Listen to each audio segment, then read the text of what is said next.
آپ صلی اللہ علیہ وسلم نے اپنی ساری زندگی میں 3 لوگوں کا کبھی نماز جنازہ نہیں پڑھایا۔ مر تو ہر انسان نہیں جانا، دنیا سے چلے ہی جانا، مگر آپ صلی اللہ علیہ وسلم کی زندگی میں وہ شخص، وہ انسان کتنا بد نصیب ہوگا کہ جس کا نماز جنازہ آپ صلی اللہ علیہ وسلم نے پڑھانے سے انکار کر دیا ہو یا نہ پڑھایا ہو۔ تو ان میں سے سب سے پہلے نمبر پر جو انسان ہے جس کا جنازہ آپ صلی اللہ علیہ وسلم نے پڑھانے سے انکار کیا یا نہیں پڑھا، وہ ہے بے نماز۔ بے نماز کا جنازہ آپ صلی اللہ علیہ وسلم نے نہ زندگی میں کبھی پڑھایا نہ خود ہی پڑھا، کیونکہ بے نماز انسان جو ہے وہ کافر ہے۔ جیسا کہ آپ صلی اللہ علیہ وسلم نے فرمایا، من ترک الصلاۃ متعمدا فقد کفر، کہ جس بھی انسان نے جان بوجھ کے نماز کو چھوڑا، ترک کیا، وہ کافر ہے، جان بوجھ کر چھوڑا۔ اور آپ صلی اللہ علیہ وسلم نے فرمایا، بین العبد و بین الکفر ترک الصلاۃ، کہ کافر اور مومن کے درمیان فرق صرف نماز کا ہے۔ تو نماز مسلمان کے لیے انتہائی زیادہ ضروری ہے۔ تو بے نماز کا جنازہ آپ صلی اللہ علیہ وسلم نے کبھی نہیں پڑھایا۔ دوسرے نمبر پر انسان آتا ہے جو وہ زنا ہے۔ زناکار انسان کا بھی آپ صلی اللہ علیہ وسلم نے کبھی نماز جنازہ نہیں پڑھایا اور نہ ہی پڑھا، کیونکہ اللہ کریم نے قرآن حکیم میں یہ بات ارشاد فرمائی ہے کہ وَلَا تَقْرَبُوا الزِّنَا إِنَّهُ كَانَ فَاحِشًا،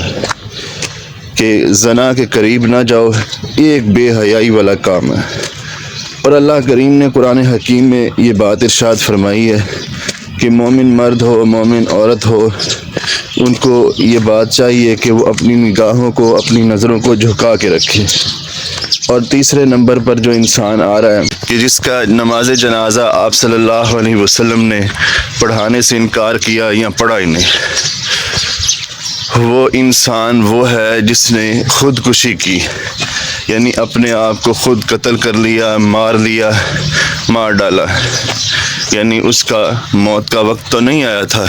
مگر اس نے خودکشی کر کے اپنے آپ کو ہلاک کر لیا، مار ڈالا۔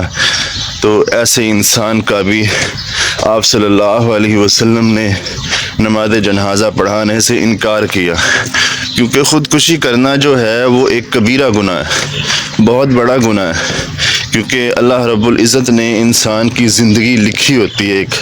ایک مقررہ وقت تک انسان کی زندگی ہوتی ہے۔ تو انسان اس زندگی کو، اللہ کے حکم کو، اللہ کے آرڈر کو جو ہے نا وہ حکم عدولی کرتا ہے، اس زندگی سے انکار کرتا ہے جو زندگی اللہ حکم الحاکمین نے اسے دی ہے، تو وہ پہلے ہی اپنے آپ کو مار ڈالتا ہے، اور یہ ایک کبیرہ گناہ بھی ہے۔ بات رہی خودکشی کی، تو آپ صلی اللہ علیہ وسلم کی ایک اور حدیث بھی ہے کہ جس میں آپ صلی اللہ علیہ وسلم نے اس بات سے بھی منع کیا ہے کہ کوئی بھی انسان اپنے لیے موت کی تمنا اور آرزو نہ کرے، اور نہ اللہ سے دعا مانگے اپنے لیے موت کی۔ کیونکہ آپ صلی اللہ علیہ وسلم نے فرمایا ہے کہ وہ شخص اگر نیک ہے تو وہ موت مانگے گا تو اس کی نیکیاں کم ہو جائیں گی، تو لہٰذا اسے چاہیے کہ وہ اللہ سے موت نہ مانگے، کیونکہ اس کی جتنی زندگی ہے وہ زیادہ نیکیاں کر پائے گا۔ اور اسی طرح اگر بد انسان ہے، برا انسان ہے، تو وہ اللہ کریم سے موت مانگے گا تو وہ بھی غلط ہے، تو اسے چاہیے موت نہ مانگے، اس لیے کہ ہو سکتا ہے کہ وہ اپنی زندگی میں کبھی اللہ حکم الحاکمین سے اپنے گناہوں پہ شرمسار ہو کے، شرمندہ ہو کے اس سے مالک سے توبہ ہی کر لے، معافی ہی مانگ لے۔